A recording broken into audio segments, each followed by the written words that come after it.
Good evening, everyone, and welcome to Quantum Spirituality on Dreamvisions7RadioNetwork.com, the show where past spiritual wisdom and present-day science merge to show us our future. Your host is Peter Canova, author of the 25-time award-winning book series, The First Souls Trilogy, available on Amazon, and Peter's website, petercanova.com. That's PeterCanova.com. This show is a live video, so if you're only listening and want to watch, go to Peter's website, petercanova.com. PeterCanova.com, where you can access his Facebook page to leave comments or questions, and click the D7RN link where you can receive a free gift video.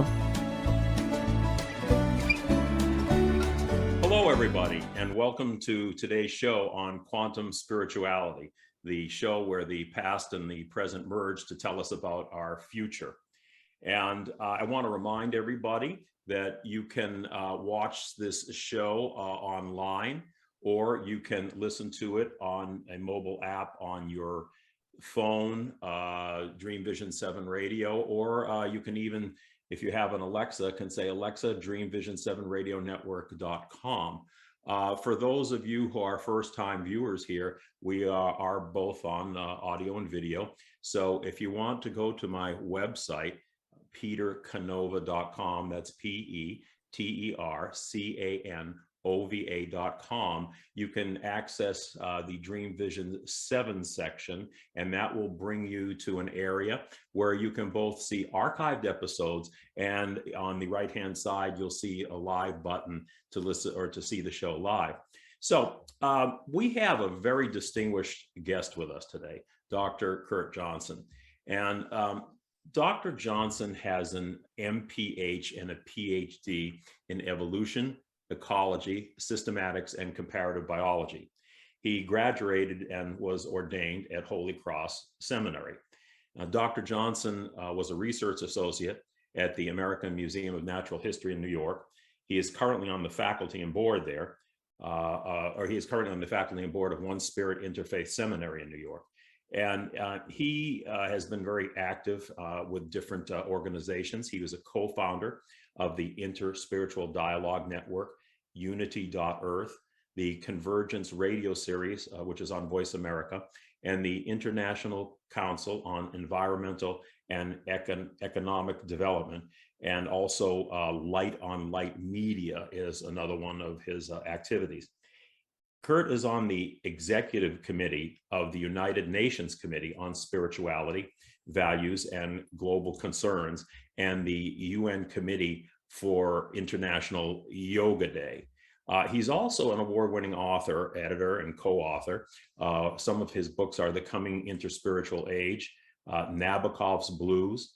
He is a co-editor of Our Moment of Choice, and his book, Evolutionary Visions and Hope for the Future, won the Gold Nautilus Award and the Cover Visionary Award. And I am, the Gold Nautilus Award happens to be near and dear to my heart. That was the very first award of 25 that my trilogy series won. It's a very, very prestigious award, very rigorous award to achieve. Kurt has also written numerous periodical articles. And if you want to find out more about his activities, probably the best website to go to is www.issuu.com/LIGHT. That's Light on Light. That is a place where you can access free e-magazines that sort of reflect some of the things that Kurt or Dr. Johnson is working on. Now, Dr. Johnson, if you don't mind me calling you Kurt. No, Kurt's fine, Peter, thanks.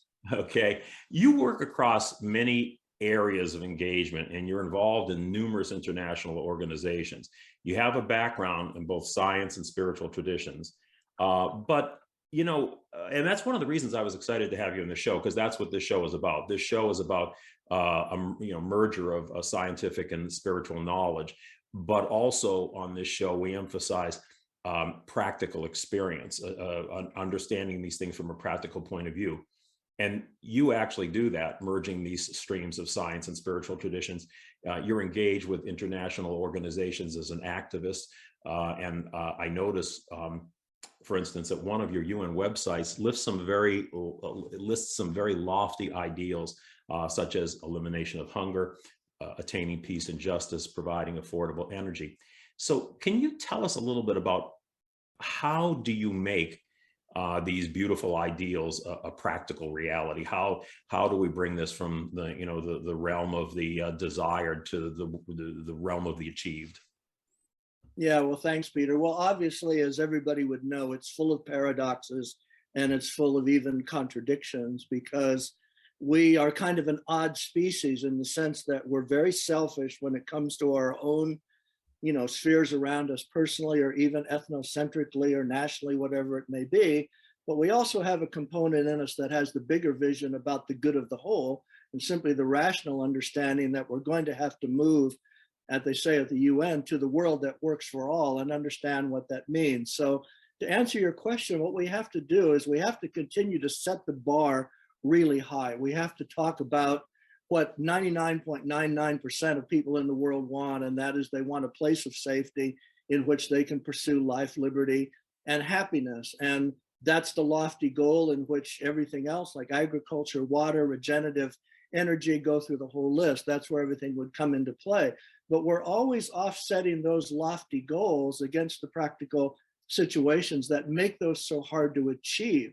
And I think most of you know, remember when Albert Einstein said we can't solve the problems of the time now with the very thinking that created those problems. We're really caught in that paradox. So while there are super conscious people like yourself and me and many people listening to this program who would understand the need for these lofty goals, we also know the world has a ceiling when it comes to power and politics, where so many of the leaderships there are actually malignant narcissists and power people, and for whatever reason don't have a sensitivity to these basic things that serve the need of the whole. And that's going to determine the future of the planet. I'll say one last thing on that.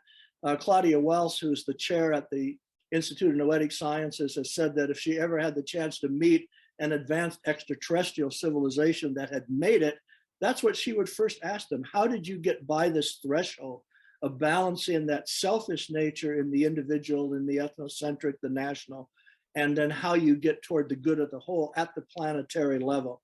So our right now, that's what our planet is up against. So the paradox, Peter, as you know in your own work, you have to set the bar really high. You have to know it's very difficult to achieve that, but you have to just find all the ways that you could get a direction in that direction. Yeah, it's a complicated question, and obviously, I guess the way to start is down at the basics. It's kind of hard to meditate and be spiritual when you're starving. So, there's places that we can certainly, begin to make inroads.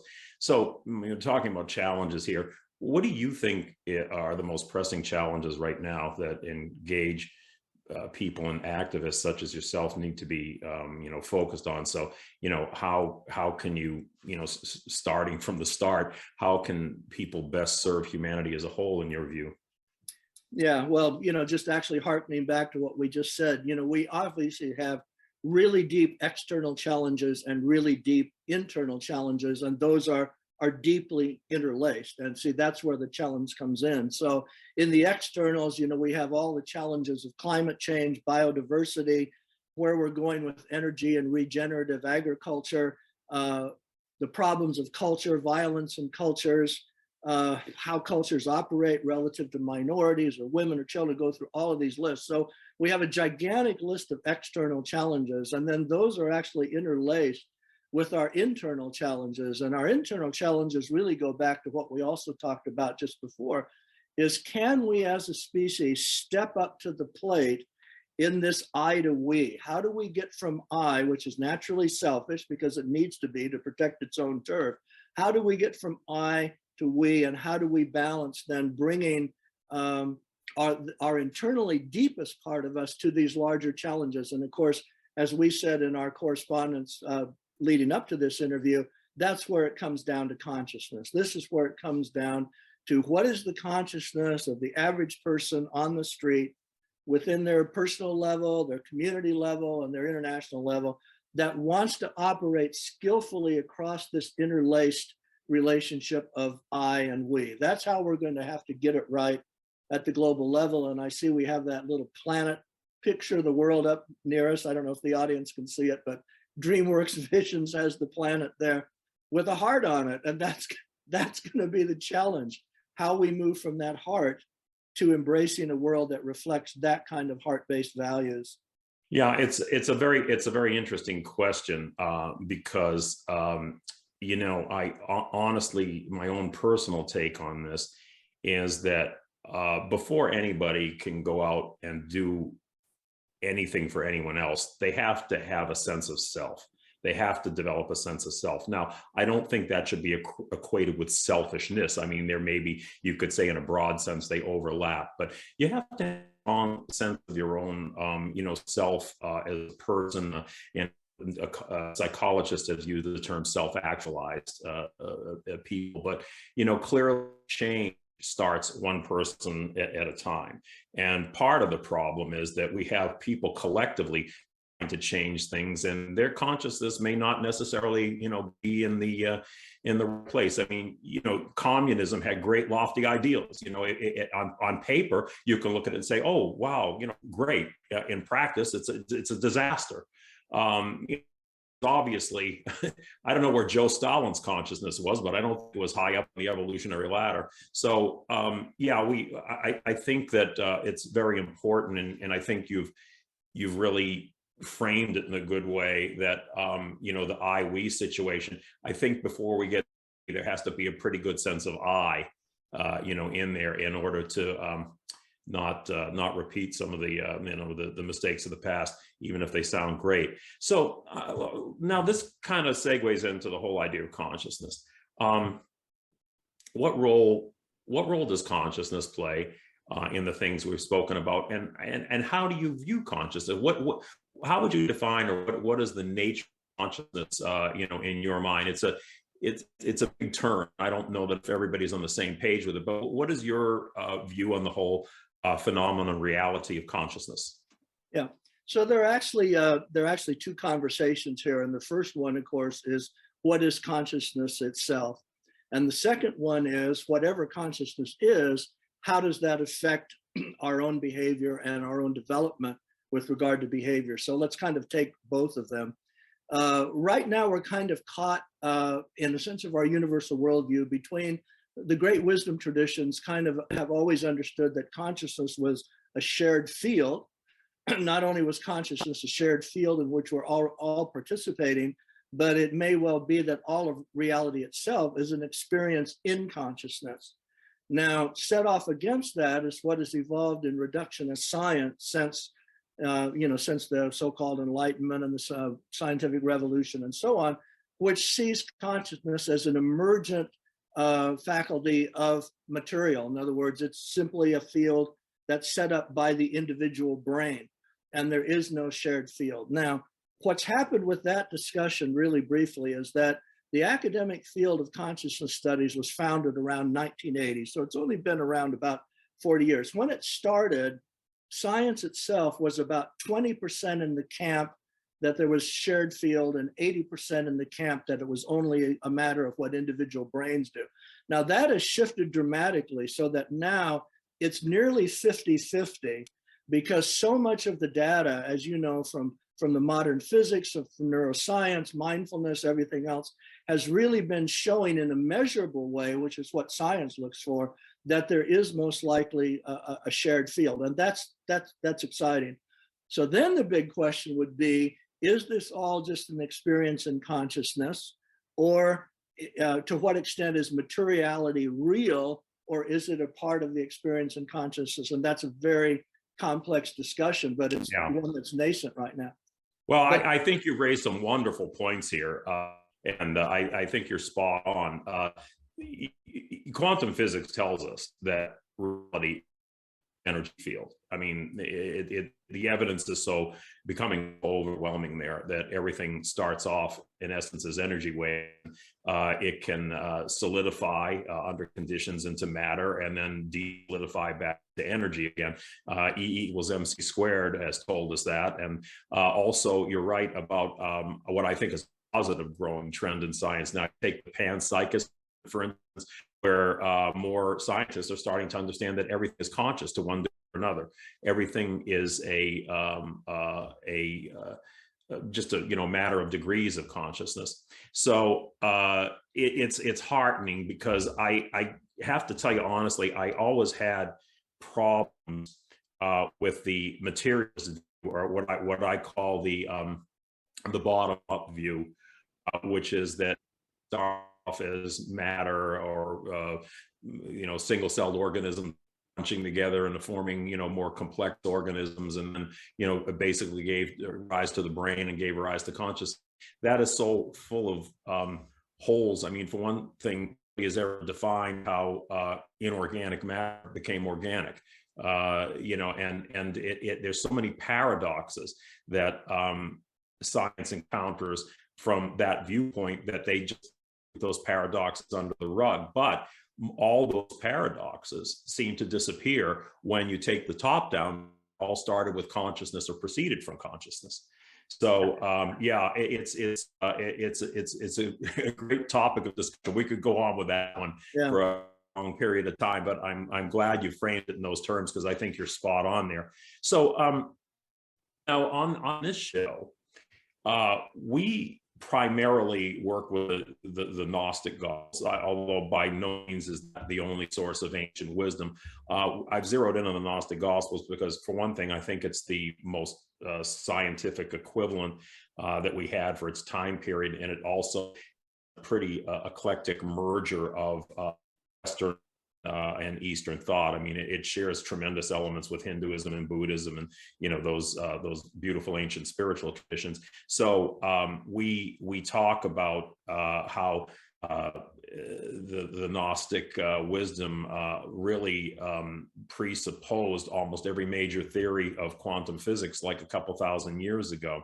Now, how do you see, from the traditions of many traditions, how do you see modern science being validating the ancient wisdom that points towards this interconnected holistic reality or field that we've talked about?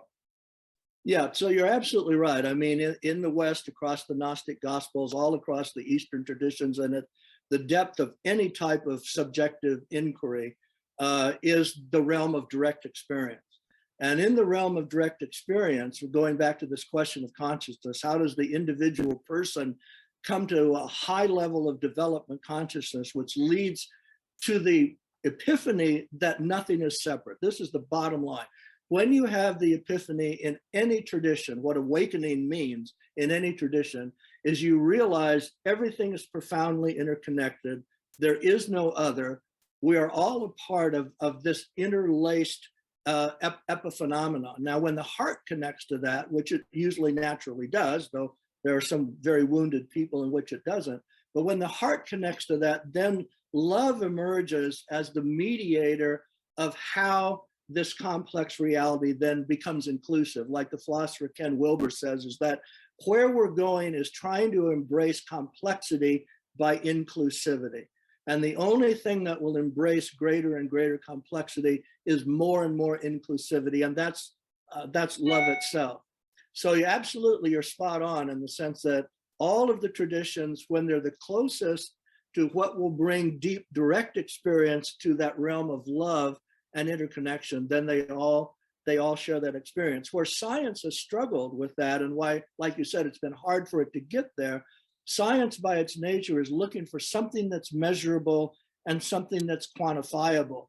And when you get to the level of direct experience, that is a place where it's very difficult to metric those kinds of things. Just like in physics, like you said, the very thing you're trying to measure is a part of the measuring machine. Yeah. So it's very, very difficult.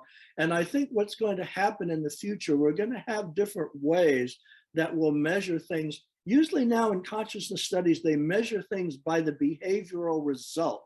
You know as well as I do, when you studied mindfulness and forms of awakening and awakened behavior in all the world's religions, what results is altruistic behavior. What results is behavior like Saint Teresa, Thich Nhat Hanh, the Dalai Lama, which is all about how we serve each other in this interlaced reality. So that's kind of where science is going to have to go to really show how altruism evolves. And just to mention very quickly that it's only since 2016 that modern science has understood the evolution of altruism and now is able to predict that altruism actually happens in how groups make decisions.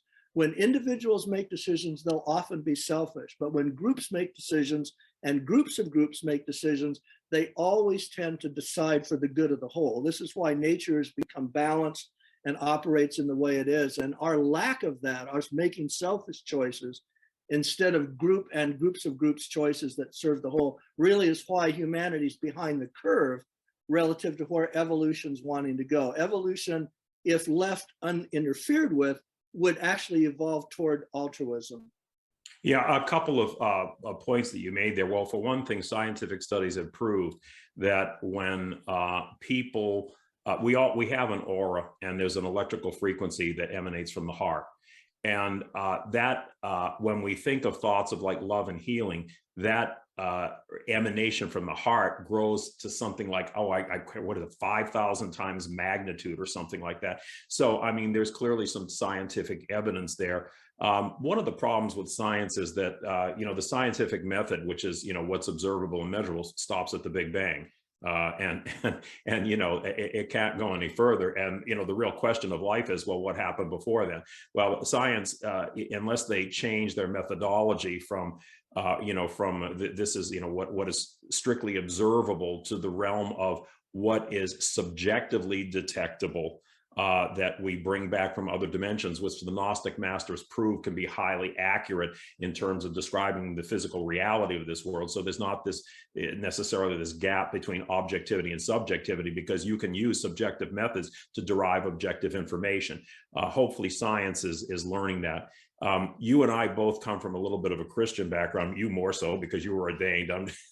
I'm pedestrian, but one of the things is that the early Christianity was called the Way. It wasn't a religion. The Way indicates that it was a spiritual method, much as yoga or other things would be a method of inquiry into higher realms or non-physical dimensional realms. And of course, so much of the Christianity got twisted around and became a dogmatic religion that we lost that component, which would have made us more akin to some of the Eastern mysticism. Gnosticism, fortunately or unfortunately, as they were destroyed, but they kind of kept that before the Catholic Church did their number on it. We're going to have to take a quick break here. I want to remind everybody, this is Dreamvisions 7 radio and TV network. You're watching Quantum Spirituality with our guest, Dr. Kurt Johnson. Please don't go away. We'll be back shortly.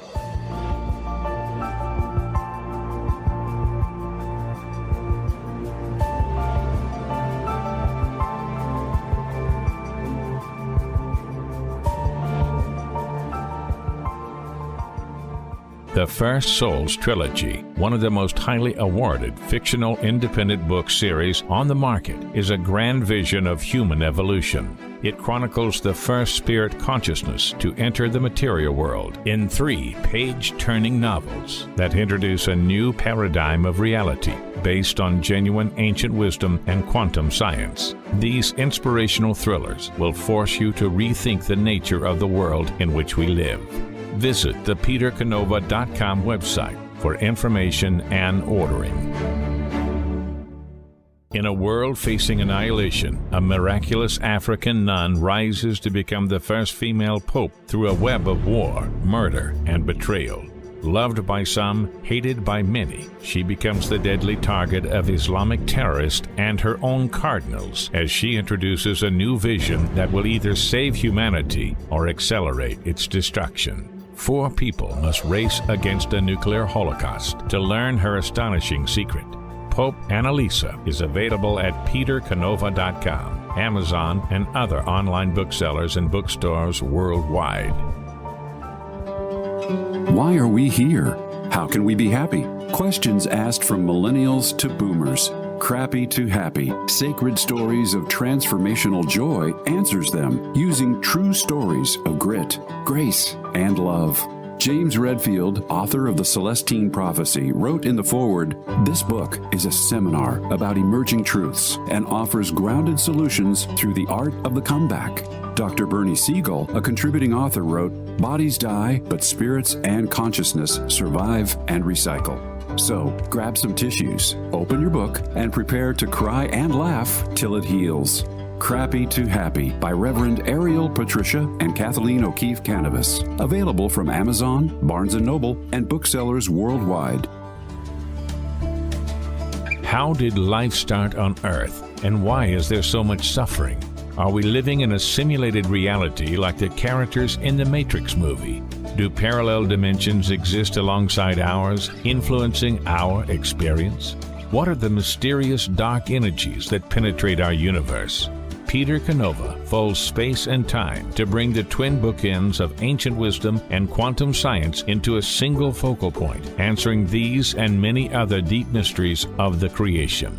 Quantum Spirituality can be heard every Tuesday at 10 a.m. and 10 p.m. Eastern and 7 a.m. and 7 p.m. Pacific on syndicated Dreamvisions 7 radio network. See the show where past and present merge to show us our future.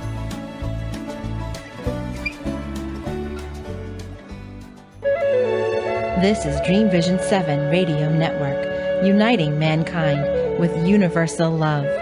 Our shows are created from the heart, bringing each listener to a place of divine enlightenment. Breathe, relax, and enjoy. Let life flow.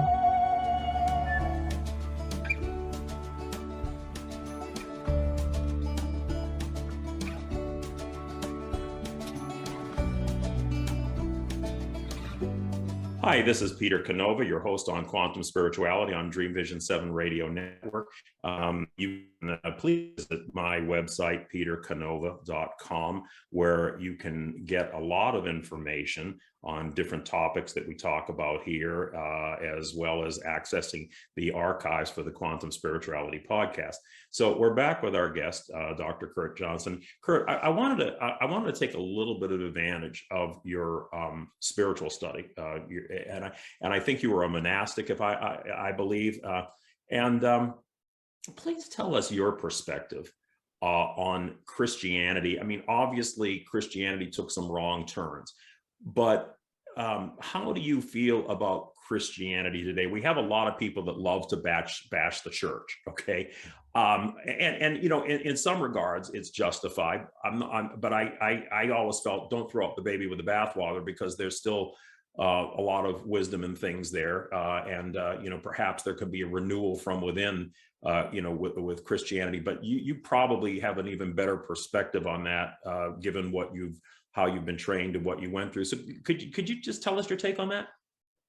Yeah, so when I first came out of my 10 years as a contemplative monastic and just happened to be in a Christian order, it was at the time in the 70s and the 60s where everybody was reading everything else, and the East-West dialogue was just beginning. And the East-West dialogue was actually fostered by what was called the monastic interreligious dialogue, that at that time was done by mimeographs and mailing stuff, because the internet didn't even exist.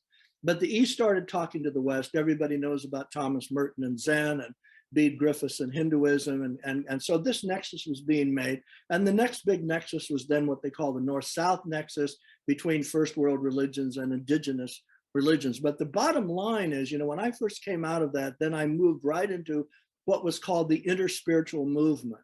And the interspiritual movement was, again, this East-West, North-South discussion across all the boundaries, asking, what is the global experience of humanity when it comes to consciousness and spirituality, and including in that really even extreme experiences of, bring in all the bells and whistles of mystical experiences and everything that involves. And it's interesting that so many leaders of that interspiritual movement worldwide were from the Christian community. The very famous ones were Brother Wayne Teasdale, who was the hermit of the Diocese of Chicago, and he was a Hindu-Christian combo, and he wrote a book which is a classic today, The Mystic Heart, Discovering the Universal Spirituality in the World's Religions. It's one of the most powerful books around. And then Father Thomas Keating, who was a Trappist monastic, the ones that don't even speak when they're at home, and he was leading the discussion between Ken Wilber, the Dalai Lama, and what ended up producing the book, The Common Heart, in 2007, which provided the 9 points of agreement among the world's religions. And then that also led to the 9 elements of a universal spirituality. So it's always been interesting to me that it was really a lot of Christian leaders that were driving that conversation. The reason I think, Peter, and you well know this from your own Christian experience, is that Christianity is an incarnational experience. In other words, it's very heart-centered. It's very centered on the nuts and bolts of being human. And that means all the tears, all the suffering, everything that we go through as human beings. So it tends to be an extremely empathetic and not detached religious experience. So, from that has driven, like I said, today, interfaith and interspirituality are, almost everyone's aware of it. Everybody understands it, that what we're looking for is an ecosystem of religious experience where everyone's experience is welcome, everyone's experience is deeply understood, but moderated by love and do no harm, and room for every experience, every song, every celebration, every story, and on and on. That would be the kind of world that would work for all. And as Hans Kung said, the world won't go that way until the religions go that way. He made the famous statement when the UN was founded that there'll be no peace among the nations until there is peace among the religions. But we've gone a long way in that conversation. Yeah. Now, everything you mentioned really is what I would call, as far as Christianity is concerned, is what I would say bottom up. In other words, it's with individuals that are fostering this dialogue and these changes. What do you see? How do you see the evolution of the church as an institution? Now, I'm interested in this because I wrote a book called Pope Annalisa about an African nun that becomes the first female pope. And she is a church reformer, not a church basher, reforming the church from within. She's a very powerful, in essence, miraculous figure who is really restoring the original Christian way to a corrupted church. How do you see the things that you just cited and those movements, which are kind of grassroots, I would say? How do you see that? How do you see the church as an institution evolving? I mean, further up the ladder. I think a lot of people want to know, is Christianity, is the church, particularly, let's say the Catholic Church in particular, is it redeemable? Is it able to recapture the spirit of what it once was, which to my mind is a little closer to Gnosticism, although a lot of people don't know what that is. But how do you see the things that you just cited? How do you see that moving up the ladder and helping the church evolve, or can the church evolve? Is it a salvageable institution? Yeah, well, the challenge that you're laying out for Christianity is the same challenge to not only all the world's religions, but actually any form of ethnocentrism, be it governments, cultural, what goes on in China, on and on and on. Because what it is, as Ken Wilber, the integral philosopher, says, it's not your narrative that counts. It's the developmental level that you're operating at when it comes to love and inclusivity. So the question for Christianity or any of these other ethnocentric pockets would be, as you just said, can they evolve to the point that their leadership that's enfranched by power and money and position and all of that could actually be in that deeper spirituality, that deeper understanding from I to we, that would really want to serve the whole. What stands in the way when it comes to governments, religions, whatever it would be the entrenched powers who actually have a reason, given power, money, position, whatever it would be, to maintain that structure for their own benefit. And that's actually an anthropological problem in our species at any level of structures. how can we evolve structures that aren't inward serving or ethnocentric serving, self-serving, but are actually serving the future of the whole. This is actually going to determine whether we survive and thrive on Earth, or we actually go through a step-by-step extinction, pocket by pocket. So yeah, using the example of the Catholic Church, the church always liked to tell us that, the church is the head and we are the body. And of course, for a long time, the head's been telling the body what to do.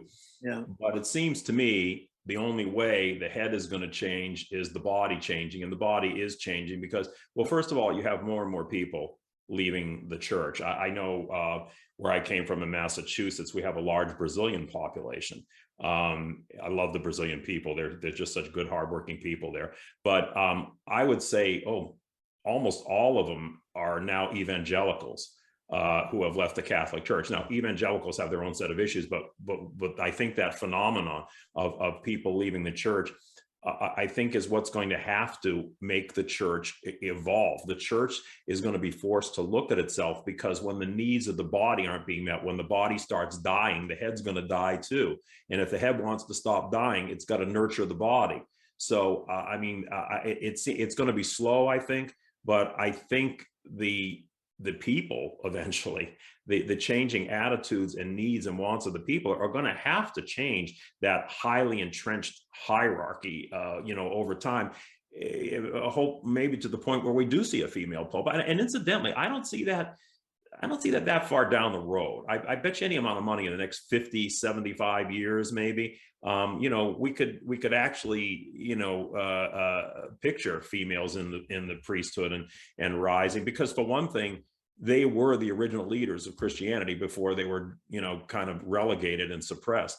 And there was nothing in canon law. Well, there's a few things that Pope Paul VI introduced, but there was really traditionally nothing in canon law that prevented women from being ordained and entering the hierarchy. So, do you kind of feel that way too, that it's going to sort of be a bottom-up thing to evolve that head we're talking about? Yeah, absolutely. And even there are parts of the world now, like the European Union, where the organized religion phenomena is pretty much nearly completely faded away. But then the problem there is throwing the baby out with the bathwater. If you didn't substitute for what was really the real message within Christianity, even though it was hijacked by much of Christianity itself, but if you didn't substitute something else that was wise and deep in heart for what you just got rid of, then you fall into all kinds of new problems, from materialism to conspiracy theory, or any other worldviews that are just not anchored in either deep wisdom or deep understanding of reality. So, so it's always that challenge. I think it's funny that you just had the conversation you did, because it's so interesting in the interfaith, global interfaith and interspiritual discussion. Now, it's almost as if the organized religions are tangential. They're part of that conversation, but they're actually the outside of the wheel, because the real understanding of a global consciousness is really in these individual folks, networks, groups, organizations, yourself included, who are going this other way of a consciousness and a understanding of religious experience that's deeply egalitarian and deeply of the people, and not anchored in this or that institution. Yeah, I think you pretty much just validated the fact that it's going to be probably a bottom-up thing that pushes that evolution along. You're involved with the UN. For a lot of people, at least in America, there's mixed feelings about the UN. I know a lot of us recognize what the ideals were, at its founding, but I think it suffered some, hits, some PR hits over time, and a lot of people feel that it's not effective, or that it tends to get into promoting ideologies, which the problem with ideologies is not everybody agrees with your ideology. But you've been a little bit of an insider of the UN. Tell us about your experiences in the UN, what you feel about it, what you feel about its effectiveness. I think a lot of people will be curious to hear about that. Yeah, absolutely. And it's absolutely for sure that people don't understand what actually is the situation there. The way to understand the UN is twofold. It really has two completely different components. One is the nation states, which, given the kind of the ills of how the situation was put together, they get the final call on everything. And then, half of them are dictatorships. They don't really care about the original foundational documents of the UN. So you've got the nation state community where you've got some good actors and you've got some bad actors, but unfortunately they have the last word. But then you've got the gigantic NGO agency and committee community, which you never hear about, that's doing all of this amazing work around the world for women and children and agriculture and water and it's mind-boggling. Can you define NGO for our viewers, Kurt? Yeah, a non-governmental agency, which would mean it's a not-for-profit organization that has some thematic point of engagement: water, animals, agriculture, women, all of the stakeholders in the world. There are nearly 8,000 of these centered at the United Nations that are working to fulfill the original goals of the UN Charter, the values of the International Declaration of Human Rights, the International Declaration of Indigenous Peoples, go through all of the other, wonderful things that the UN has done. So they do all of this work. They're amazing, heartful people, just like you and me. And if they weren't doing the work they're doing on the ground, the world would really be a mess. But people never hear about this. We're going to have to take a break here now, but I think in general what you're saying, it's a combination of some baloney and some really good stuff happening. Absolutely. Okay. Yeah. We're going to take a quick break now. We have our guest here, Dr. Kurt Johnson. I'm Peter Canova. This is Quantum Spirituality on Dreamvision 7 Radio Network. Please go to my website, petercanova.com. That's petercanova.com, where you can leave comments or questions on what you've seen today. And you can also access my Facebook page for the same purpose. Don't go away. We'll be right back.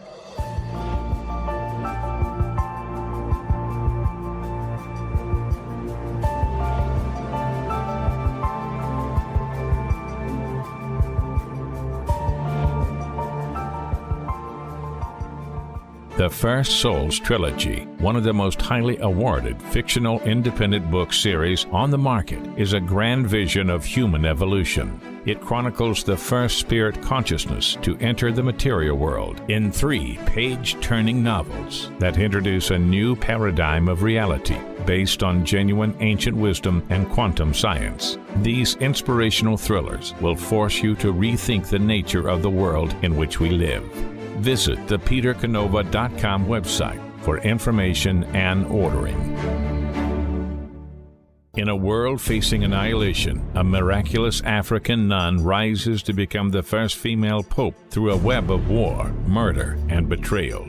Loved by some, hated by many, she becomes the deadly target of Islamic terrorists and her own cardinals as she introduces a new vision that will either save humanity or accelerate its destruction. 4 people must race against a nuclear holocaust to learn her astonishing secret. Pope Annalisa is available at petercanova.com, Amazon, and other online booksellers and bookstores worldwide. What if dreams can diagnose your life? What if we can meet the love of our life in dreams? Join host Kat O'Keefe Canavas, the #1 internationally best-selling author of Dreams That Can Save Your Life, written with Duke University medical doctor Larry Burke. Dreaming Healing is where we'll explore dreams, research, and interpret dreams from you, the caller.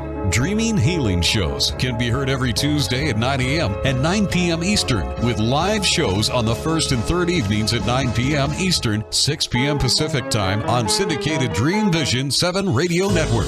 Come live your dreams out loud with Kat. How did life start on Earth, and why is there so much suffering? Are we living in a simulated reality like the characters in the Matrix movie? Do parallel dimensions exist alongside ours, influencing our experience? What are the mysterious dark energies that penetrate our universe? Peter Canova folds space and time to bring the twin bookends of ancient wisdom and quantum science into a single focal point, answering these and many other deep mysteries of the creation. Quantum Spirituality can be heard every Tuesday at 10 a.m. and 10 p.m. Eastern and 7 a.m. and 7 p.m. Pacific on syndicated Dreamvision 7 Radio Network. See the show where past and present merge to show us our future.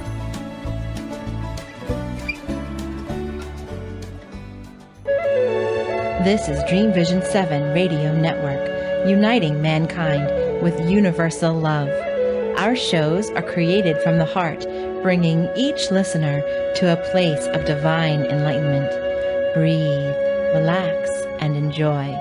Let life flow.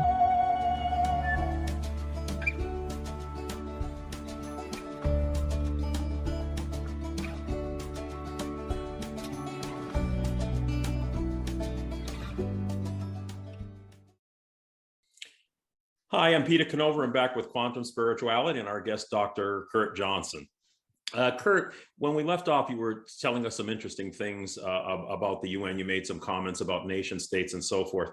So there's kind of like an overarching question here about the way the world is headed, and we can sort of maybe summarize it under the labels of globalism, versus nationalism.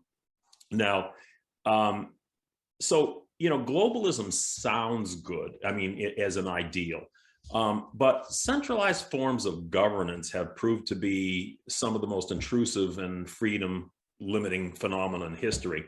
And there's no question that in every country, we have our elites that are at the top of the socioeconomic chain, and those elites are increasingly linking themselves, in terms of economics, sometimes military power, and so forth. And probably a lot of listeners here aware of the Big Brother phenomenon.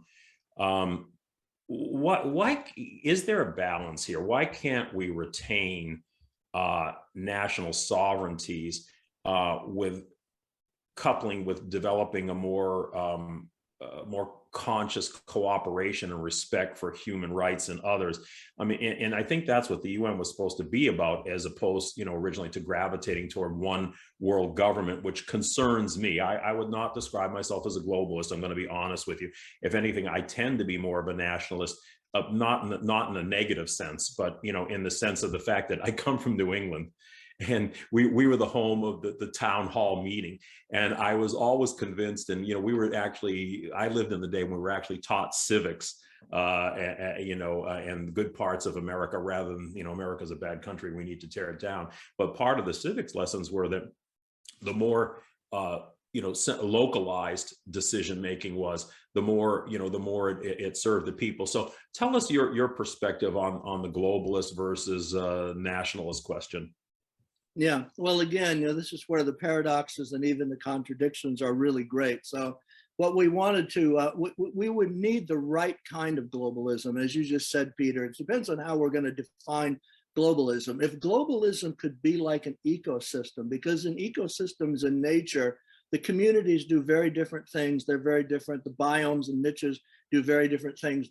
But they form an interweaving homogeneity or organismic coherence that to a great degree then serves the whole and serves actually the thriving of each of those components. And that's very different than one dominating the other, or there being a unity that's uniformity. So there's a difference between unity and uniformity. Obviously, we don't want uniformity. What we want is a kind of an ecosystem that could work for the good of the whole, because we're coming from such different roots, languages, cultural backgrounds, worldviews, and so on. So there are many paradoxes involved, and you just mentioned one. Sovereignty is a big one, because we not only have sovereignty at the individual level, this is being seen all over now in the COVID situation in the United States, of who makes the decisions about what. So we have individual sovereignty, we have corporate sovereignty, a type of globalism that we wouldn't want. You want to read David Corton's book, When Corporations Rule the World. We wouldn't want to have corporate entities that are running everything and can't even be regulated by any government, because then we all understand what would come from that. And then we have national sovereignties, and then we get the paradox that, for instance, you can have the Global Climate Conference, but if nothing is enforceable and everything is optional, what that results in, again, to quote Claudia Wells, is it's like you're sitting in a fire and the governments are like individuals in a fire, and they're saying, well, I'll bring 3 buckets of water. Well, I'll bring 5 buckets of water, and that takes them a month to figure out how many buckets of water they'll bring. By that time, the whole place is burned down. So one of the problems we have now is that any of the 193 nations can say no to anything. And certainly the 5 on the Security Council, which are relics of the old paradigm from World War II. I mean, France, the UK, you know, they can say no to anything. So this is the part of the UN that just obviously doesn't work, but it remains entrenched in the old powers and policies that are still around at a global level. So you put your finger right on it. The question is, what kind of globalism and how do we get there? But you also pointed out that that is going to depend, again, on that developmental level, that consciousness level within real people that would want to actually serve dialogically the good of the whole, instead of bringing to the table their selfish agenda from their ethnocentric or national group. So this is really a consciousness and developmental issue at core. Imagine the difference between a Biden, a Putin, a Xi Jinping, and go through a lot of lists, sitting down at the table together, the personalities that they are now, where you got some bad actors and some good actors, as opposed to if everybody from the world was sitting down, giving the four eyes conversation of how do we really work this out for the good of the whole? That would be a very different world. And that's coming from the developmental consciousness level of those leaders. Yeah, the big problem is that, you know, probably the best way to start solving problems is by having people of different nations sit down with people of different nations. But, you know, the problem there is I think you'd probably find a lot of commonality and agreement. But then when it filters up to these power structures, I mean, look, I certainly, I would say America's a better actor than Russia or China. But when, you know, it gets to people exerting their power, our own elites here start to get nervous because it takes away from them, you know, and it's all a matter of power, even though they're elected officials. You know, look, I mean, God, how many of these elected officials go in poor and they end up being multimillionaires buying estates in Martha's Vineyard, you know, and everything else. So, I mean, you know, it's sort of like you have the Communist Party in China, and you have our two political parties here. And I mean, they're very different in a lot of ways, but in some regards, they're not so different. It's an avenue to power and advancement and wealth and, you know, and everything else. And to the extent that anybody encroaches on that, well, all of a sudden they start getting like the hierarchy of the Catholic Church a little bit. So I think, I think you're right. I think the only solution is the change in consciousness, but I think we all have to bite the bullet and realize that's going to be a very long-term proposition. Well, there are some things happening now that are exciting. I'd invite everybody to just Google donut economics. And even Google just images so you see the diagrams. Now at the COP26 climate conference, and break me off if we need to break here, just let me know. But the cities that were using donut economics, there were reports from Johannesburg, Leiden, Copenhagen, many other cities where they're building from the bottom up. If you look at what donut economics is, you look at a donut, the center of the donut is the needs of those people in real time for a good and sustainable life. It's those needs. The outside of the donut is a ring of things that must be arbitrated and brought into the dialogue to address the health and the needs of that group in the middle. That would include resources, energy, safety, environment, and all these other things. So what's happening now with this idea of the donut is if you could create donut cities, that's what they're being called, where actually the city government then is built on the donut economics model, which is catching on big time now all around the world and actually very quickly. That would give you a way to address the problem of power at the national level, because the local levels would have worked out something that's really fair and egalitarian at the local level. So this is very promising. So I would just say, everybody listening, give a Google to donut economics, and I think you're going to like what you see. Okay, interesting. We have about 5 minutes left, and I have a few more topics I want to cover with you. You know, America is a very polarized society today. We have some highly violent and intolerant elements on both the left and the right, with a political elite that cuts across party lines. And, you know, we're being fed a lot of bull by the media. How do we ignore the propaganda blather from both ends of the political spectrum and find some common ground, you know, that benefits the people? I think one thing we should stop doing is mischaracterizing people, you know, either calling them, you know, if they have a desire to improve things, call them a socialist, although some people are socialists, but, you know, or on the other hand, you know, if they have a more conservative approach, you call them a fascist or a white supremacist. These are not helpful labels. These are not helpful generalizations. And yet they're fed by the media on both sides. So unfortunately, a lot of people's opinions are formulated by what they hear in the press, and the press lies. I have no respect for, there's no journalism in this country anymore, at least in my opinion. I have no respect for the media. They're basically cheerleaders for one ideology or another. So how can we, and let's just talk about an American experience right now, Kurt, how in your view can we find a common ground that benefits people and moves us forward? Yeah. Well, obviously we're going to need leaders who steer that new and middle road that you're talking about. The fundamental question that leads to the problem of division is everyone's asking, where is safety? Is safety in division and circling the wagons around just my group? That's what humans are really used to for centuries and centuries. Or is real safety actually in discovering the potentials of unity and interconnection? That's where we're going to need leaders. I think all spiritual people know that safety comes, whether you're talking about within yourself or anywhere else, it comes within the unity and the ability to embrace everything and welcome that and arbitrate that. We're going to need real pioneers that in the road that you just talked about, Peter. But the central question that always leads to these divisions is, where is safety? So even people who are opting for even draconian, hurtful reactions to that, actually it's very innocent. It's coming from where they see safety, where they think safety is. Okay, so we only have a couple minutes left here. I do have a number of questions, but I'm going to have to try and just ask one more.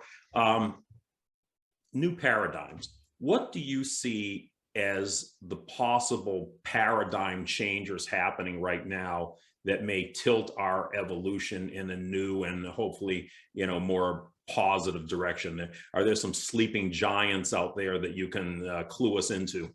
Yeah, real quick. I've already mentioned one, the shift in evolutionary biology to understanding the evolutionary of altruism, and that nature's driven by group and multi-level selection that moves that direction. Second one we haven't even talked about is the, are we alone?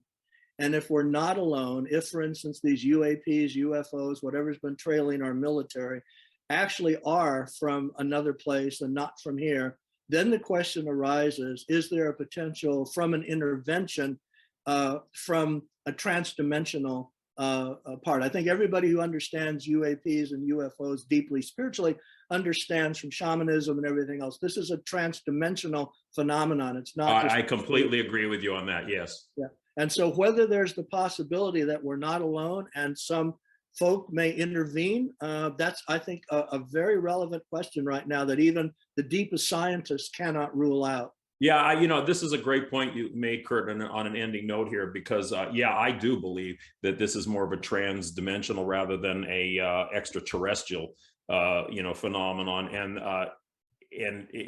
trans-dimensional, what are dimensions? Dimensions are really vibrational levels of consciousness. So we may be experiencing, in essence, our own higher consciousness, giving us visitations here. And wouldn't that be something, if we finally recognize that, it would be something, right out of the pages of science fiction. But I mean, I certainly think a lot of the UFO or UAP experts are kind of, starting to gravitate. I know Jacques Vallée, who was one of the grandfathers of that whole movement, he has gravitated towards the idea of this being an interdimensional experience, which would really account for the fact that they don't really seem to pay attention to our physical laws. I just had a guest on, Paul Askoff, and one of the interesting things he speculated on was that they were bringing a bubble of their own atmosphere in here, of their own physical laws and so forth. And that's why they can behave contrary to our own physical laws. So it's really a fascinating subject. Well, Paul, I want to thank you very much. We've run out of time. And this is Peter Canova on Quantum Spirituality on Dreamvisions 7 Radio. Today, we've had Dr. Kurt Johnson as our guest, and it's been a really fascinating conversation. We appear on each Tuesday of each month at 7 a.m. and 7 p.m. Pacific time, 10 a.m. and 10 p.m. Eastern Standard Time. You can access the archives of this show on my website, petercanova.com. That's petercanova.com. Until the next time, this is Peter Canova, Quantum Spirituality. Join us again. This ends today's segment of Quantum Spirituality, the show where the past and present merge to show us our future. Join us the first Tuesday of each month for cutting-edge information and informative new episodes. This show will be archived on the Quantum Spirituality Dreamvisions 7 Radio Network website page, also accessible at petercanova.com. That's petercanova.com. This is Dreamvisions 7 Radio Network, uniting mankind with universal love. Our shows are created from the heart, bringing each listener to a place of divine enlightenment. Breathe, relax, and enjoy. Let life flow.